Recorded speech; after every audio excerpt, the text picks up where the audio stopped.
So anong mayroon mga sangkay? Bakit naka-full alert ngayon ang mga pulis sa buong Metro Manila? Pag-uusapan po natin ito mga sangkay. Anyway, bago tayo magpatuloy sa ating pag-uusapan ngayon, sa mga hindi pa po dyan nakakapag-subscribe, makikita nyo po yung subscribe button sa baba ng video na to. I-click nyo lamang po yung subscribe, i-click ang bell, at i-click nyo po yung all. Sa mga nanonood po sa Facebook, i-follow nyo po yung ating Facebook page. Okay, mga sangkay, so pag-usapan po natin ito kasi ayon nga po sa report, full alert sa buong Metro Manila. Ayan po mga sangkay.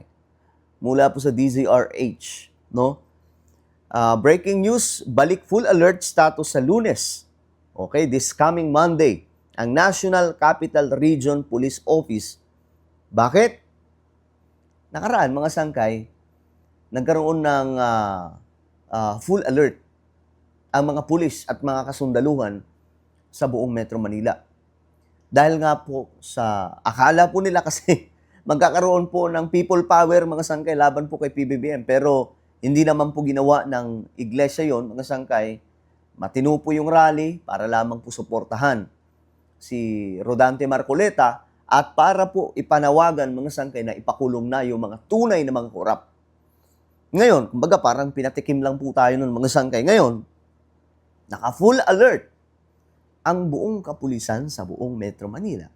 Dahil po, mga sangkay, sa paglarga ng impeachment trial ni Vice President Sara Duterte. Next week. So, next week na po kasi mag-uumpisa yun, mga sangkay. Ako, excited po ako sa impeachment trial, no, ni Sara Duterte. Kasi, ayon sa kanila, mga sangkay, magagaling daw yung lawyer ni Sara eh. So, tingnan natin kung totoong magagaling yan. Kasi ako, mahilig pa ako manood, mga sangkay, na yung mga movie, mga sangkay na tungkol sa mga batas, tungkol sa mga laban sa kaso, no? 'Di ba? May mga ganyang mga series, no? Gusto natin makita kung gaano kagagaling talaga kasi naka-live po 'yun. So mapapanood natin lahat mga sangkay yung mga kaganapan, no? Kaya lagi kayong mag-subscribe. Mag-subscribe kayo dito sa ating YouTube channel para lagi kayong updated talaga sa ating mga topic tungkol diyan. Okay, kasi next week talagang malamang mapapadalas po tayo ng update, no, regarding dyan kasi nga po matinding bakbakan yan, guys. Impeachment trial na po yan, mga sangkay, no? Ito ang kinumpirma ng DZRH News. Ito ang kinumpirma sa DZRH News ni NCRPO Director General Anthony Abarin. Okay. So sabi dito, kaninang hating gabi ibinaba na sa heightened alert ang hanay matapos ang 3 araw na kilos protesta ng Iglesia ni Cristo. Pero binalik din mga sangkay kasi ibabalik din pala by Monday kasi nga po matinding banggaan ito. So tayo naman mga sangkay, pag masunuri naman po tayo sa batas, wala naman po yan. Ako nga mga sangkay, sabi ko nga, kahit pa po mag-martial law, wala akong problema dyan. Kasi alam ko naman na safe tayo kapag law-abiding citizen po tayo. Kaya nga ako, mga sangkay, mas pinili kong maging pro-government, mga sangkay, na hindi rin po bulag, no? Pro-government kasi pag nasa side ka, no, kumbaga kung ikaw ay pro-government, ibig sabihin, ikaw ay law-abiding. Hindi kayong tipong pasaway, no, na madalas po may pinaglalaban kahit mali-mali na, mga sangkay. So ayon po sa report,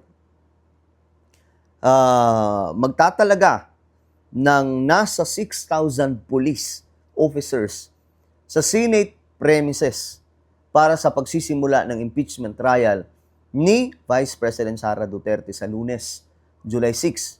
Ayon kay Allen Ray Co.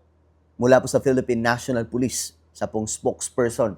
So, yan po mga sangkay, 6,000 na pulis ang itatalaga sa Senate premises. Ibig sabihin, babantayan po yan mga sangkay, buong paligid ng Senado kasi malamang sa malamang, uusbong na naman po dyan yung mga kilos protesta. Yung iba, sasabihin i-convict si Sara. Yung iba naman mga sangkay, sasabihin ipawalang sala si VP Sara. So, medyo magulo. As we all know naman ng Pilipinas, mga sangkay. pagdating sa ganyan, talagang garantisado yung kaguluhan kapag may mga ganyang klaseng event. Ayon kay Ko, mayroon nang nakatalaga na comprehensive o nakalatag na comprehensive security plan. Patuloy din ang isinasagawang intelligence monitoring laban sa anumang banta. Siyempre, kailangan po yun mga sangkay. Kailangan nilang i-monitor yan kasi hindi po natin alam kung ano po ang posibleng mangyayari sa paligid. Impeachment po yan sa isang taong may maraming supporters, di ba? Ngayon, number 1 pa rin po si Sara sa survey. Hindi matibag-tibag mga sangkay, no? Simula po nung, kailan ba nag-start yung siraan, yung wasakan? 2024 ba? No? Tama, 2024 ata or 2023. Nagsimula yung wasakan. 2024, I think 2024 po yun. Nag-start ang wasakan ni Sara Duterte at PBBM noong 2024. 2026 na, nasa rurok pa rin po si Sara nasa taas pa rin. Kaya mga sangkay, kailangan po talaga naka-full alert sila para po, just in case, kung ano man ang mangyari, mga sangkay, no? Kung anong gagawin ng mga supporters ni VP Sara, at least nakahanda po yung buong puwersa ng kapulisan, no? Nasugpuin yun. At ayon po dito, ayon kay Ko, mayroon nang nakalatag na mga comprehensive security plan. Patuloy din ang sinasagawang intelligence monitoring laban sa anumang banta.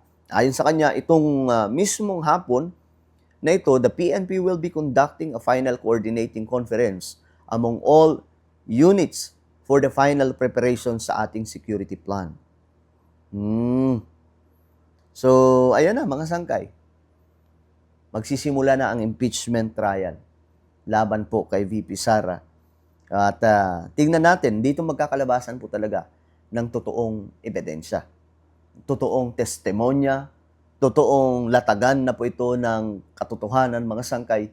Yung defense team na mga abogado ni Sara Duterte ay mga bata pa, no? Mga bata pa po doon, mga sangkay. Halos nga kaedad ko lang yung iba So, ang kalaban po nila, mga veterano, no? Yung House prosecution team, mga matatanda na mga sangkay.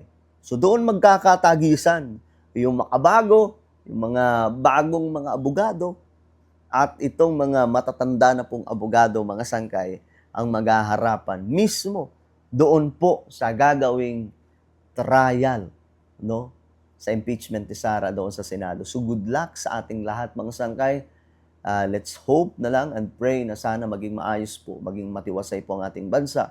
Hindi po humantong sa matinding kaguluhan kasi malamang sa malamang marami po talagang kilos protesta yan. Kaya kailangan pong bantayan ang seguridad ng buong Metro Manila. Alright? So ano po ang inyong opinion? Comment down below. Huwag niyo pong kalimutan na i-subscribe yung ating YouTube channel. Mag-iingat pong lahat. God bless everyone.